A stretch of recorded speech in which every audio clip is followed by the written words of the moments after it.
Thank you. Thank you. Thank you so much. Tonight, more than 200 years after a former colony won the right to determine its own destiny, the task of perfecting our union moves forward.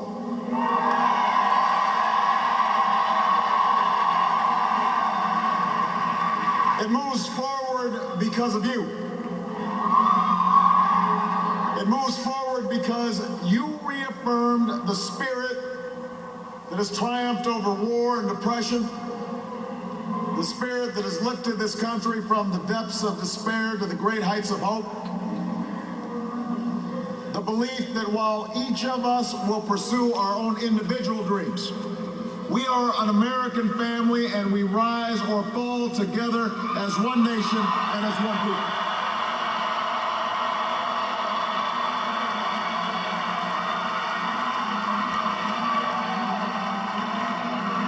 Tonight, in this election, you, the American people, reminded us that while our road has been hard, while our journey has been long, we have picked ourselves up. We have fought our way back.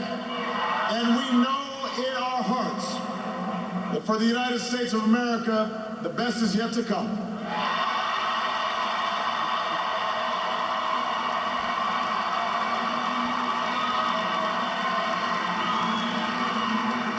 I want to thank every American who participated in this election.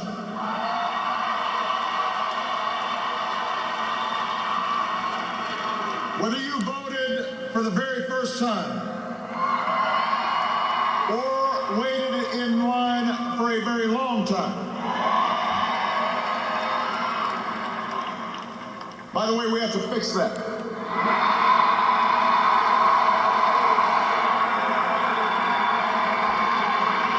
Whether you pounded the pavement or picked up the phone.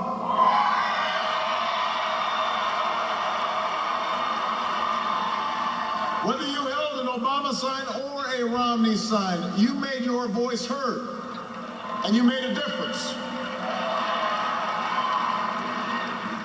I just spoke with Governor Romney, and I congratulated him and Paul Ryan on a hard-fought campaign.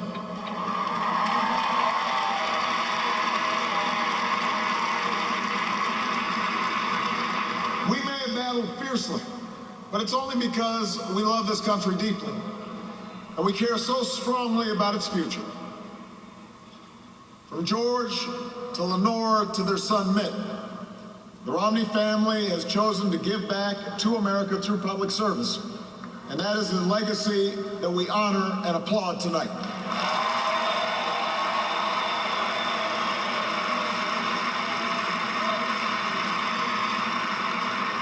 In the weeks ahead, I also look forward to sitting down with Governor Romney to talk about where we can work together to move this country forward.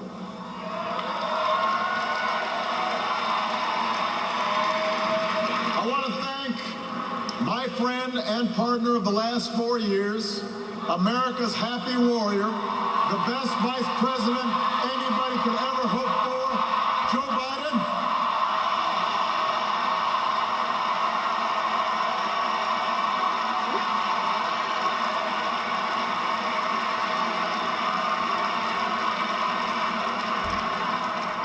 And I wouldn't be the man I am today without the woman who agreed to marry me 20 years ago.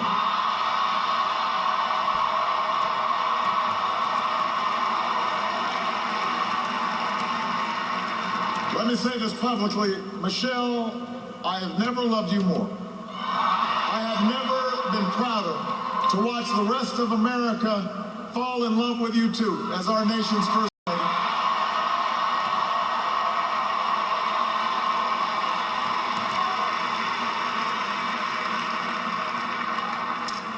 Sasha and Malia, before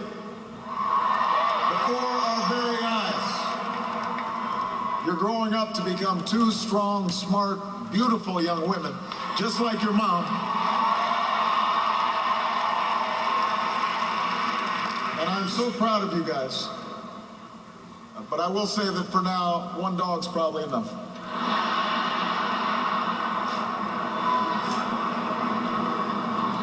To the best campaign team and volunteers in the history of politics,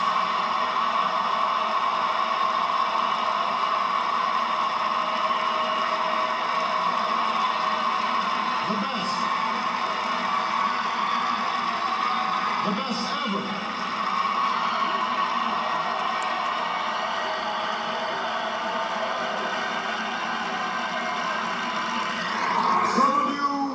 This time around, and some of you have been at my side since the very beginning. But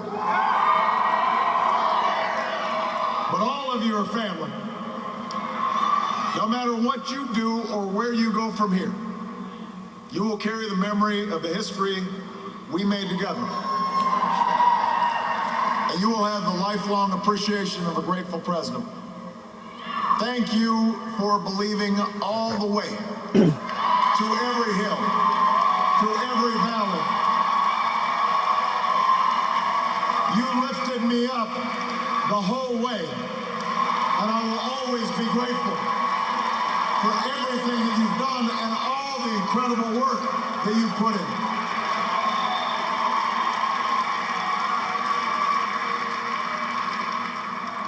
I know that political campaigns can sometimes seem small, even silly.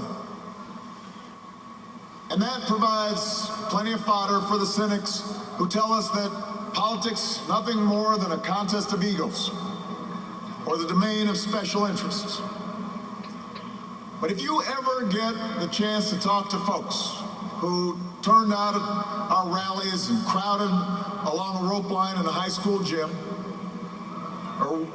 or saw folks working late at a campaign office in some tiny county far away from home, you'll discover something else.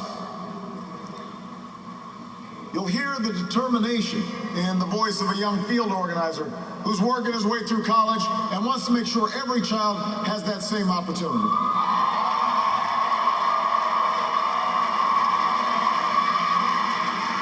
You'll hear the pride in the voice of a volunteer who's going door to door because her brother was finally hired when the local auto plant added another shift.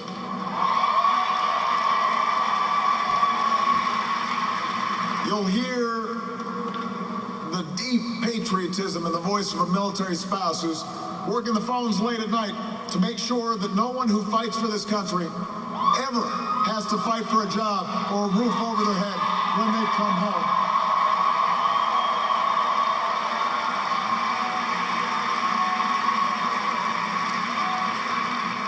That's why we do this.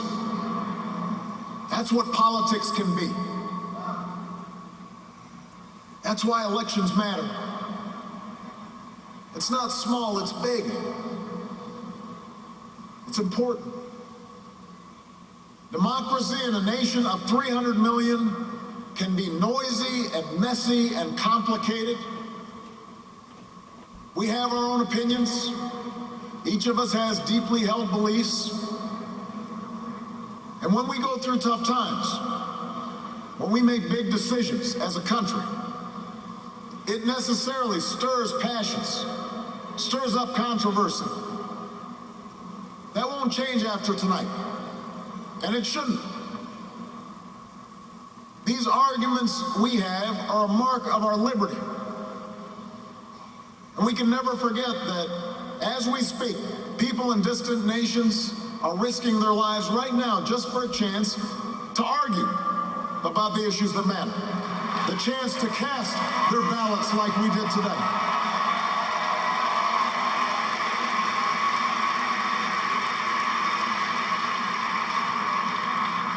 But despite all our differences, most of us share certain hopes for America's future. We want our kids to grow up in a country where they have access to the best schools and the best teachers. A country that lives up to its legacy as the global leader in technology and discovery and innovation, with all the good jobs and new businesses that follow. We want our children to live in America that isn't burdened by debt, that isn't weakened by